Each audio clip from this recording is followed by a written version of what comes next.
Tractor चालवताना भयंकर प्रकार. बगळा आला अन असं शेतकऱ्याचा जागीच मृत्यू. ट्रॅक्टरच्या शेजारी उभ्या असलेल्या त्या पांढऱ्या बगळ्याने नेमकं काय केलं? घटना जाणून तुमच्या पायाखालची जमीन सरकेल. पुढच्या वेळी ट्रॅक्टरवर बसताना हात थरथर कापतील. नेमकं काय घडलं होतं त्या दुपारी? एक साधी रोजची शेतातील वेळ, पण काही क्षणात सगळं संपलं. दुपारचा उन्हाचा तडाखा होता. शेतात माती उलथवण्याचं काम सुरू होतं. जमिनीवर धूळ उडत होती. ट्रॅक्टरचा आवाज संपूर्ण शिवारात घुमत होता. सगळं अगदी नेहमीसारखंच दिसत होतं. कुणालाही कल्पना नव्हती की काही क्षणात असा प्रसंग ओढवेल की ज्यामुळे संपूर्ण गाव हादरेल. ट्रॅक्टर मागे जोडलेलं अवजार फिरत होतं. मातीचे ढिगारे उडत होते. काम नेहमीसारखं सुरू होतं. अचानक शेताच्या कडेला एक पांढरा बगळा येऊन बसला. शेतात असे पक्षी दिसणं नवीन नव्हतं. माती उलथली की कीटक बाहेर येतात आणि बगळे त्यांना टिपायला येतात. त्यामुळे त्या पक्षाकडे विशेष लक्षही गेलं नाही. तो बगळा मात्र सतत ट्रॅक्टरच्या मागच्या बाजूला फिरत होता. कधी पुढे कधी मागे, जणू काहीतरी शोधत होता. ट्रॅक्टरचं काम सुरूच होतं. मातीमध्ये काहीतरी गुंतल्यासारखं जाणवलं. आवाजात थोडा बदल झाला, पण शेतात काम करताना असे आवाज येतातच असं समजून दुर्लक्ष करण्यात आलं. पण काही क्षणांनी मागच्या अवजारात काहीतरी अडकल्याचं स्पष्ट झालं. फिरण्याचा वेग मंदावला. धूळ उडणं थांबलं. ट्रॅक्टर थांबवण्यात आला. त्यावेळी तो बगळा अगदी जवळ येऊन उभा होता. जणू तोच काहीतरी सूचित करत होता. पण नेमकं काय अडलं हे पाहणं गरजेचं होतं. ट्रॅक्टर बंद करून मागे उतरलं गेलं. अवजारात खरंच काहीतरी गाठ अटकली होती.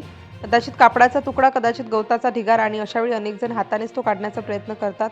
वेळ वाचवण्यासाठी आणि काम थांबू नये म्हणून घाई केली जाते. तो बगळा अजूनही तिथेच होता. शांतपणे पाहत होता. शेतातली हवा थोडी जड झाली होती. आसपास कुणी नव्हतं. फक्त ट्रॅक्टर, फिरणारी यंत्रणा आणि तो पक्षी. काही क्षणांसाठी सगळं जणू थांबल्यासारखं वाटत होतं. अडकलेली गाठ काढण्यासाठी हात पुढे केला. अवजार पूर्णपणे स्थिर आहे असं वाटत होतं, पण यंत्रातला हलकासा ताण अजून शिल्लक होता. कधी कधी मशीन पूर्ण बंद झालं असतं तरी आतमध्ये दाब राहतो आणि तोच दाब घातक ठरतो.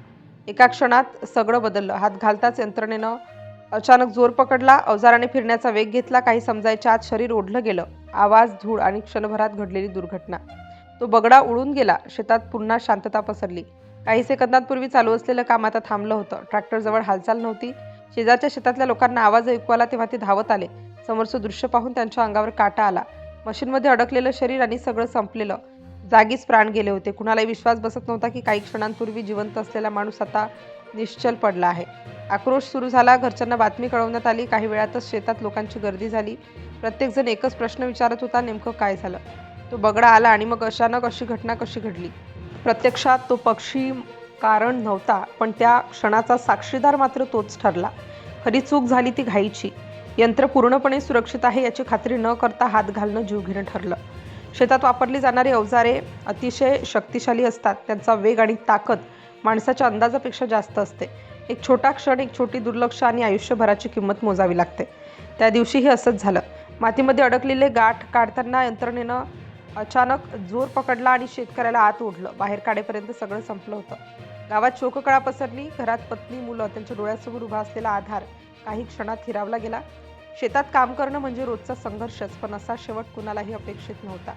लोक म्हणत होते तो बगळा आला आणि अपशकुन झाला, पण प्रत्यक्षात अपशकुन नव्हता. ती होती यंत्र हाताळताना झालेली घाई. सुरक्षितता पाळली असती तर कदाचित आज जीव वाचला असता.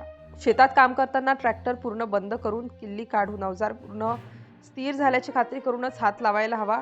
काही सेकंदांची घाई आयुष्यभराचं दुःख देऊन जाते. त्या दुपारी घडलेली घटना आता अनेकांसाठी धडा ठरली आहे. ट्रॅक्टरचा आवाज ऐकला की लोकांना तो प्रसंग आठवतो. शेतात पांढरा बगळा दिसला की अंगावर शहारे येतात. एक साधा दिवस, एक साधं काम आणि काही क्षणात सगळं संपलं. मशीनच्या ताकदीसमोर माणूस किती असहाय्य असतो याची जाणीव करून देणारी ही घटना ठरली. शेवटी सत्य इतकंच, ट्रॅक्टरला जोडलेल्या फिरत्या अवजारात अडकलेली गाठ काढताना हात घातला गेला आणि अचानक सुरू झालेल्या हालचालींमुळे शेतकरी त्यात ओढला गेला. जागीच मृत्यू झाला. बगळा फक्त साक्षीदार होता, पण त्या दिवसानंतर ट्रॅक्टरजवळ दिसणारा प्रत्येक पांढरा पक्षी लोकांना त्या भयंकर क्षणाची आठवण करून देतो.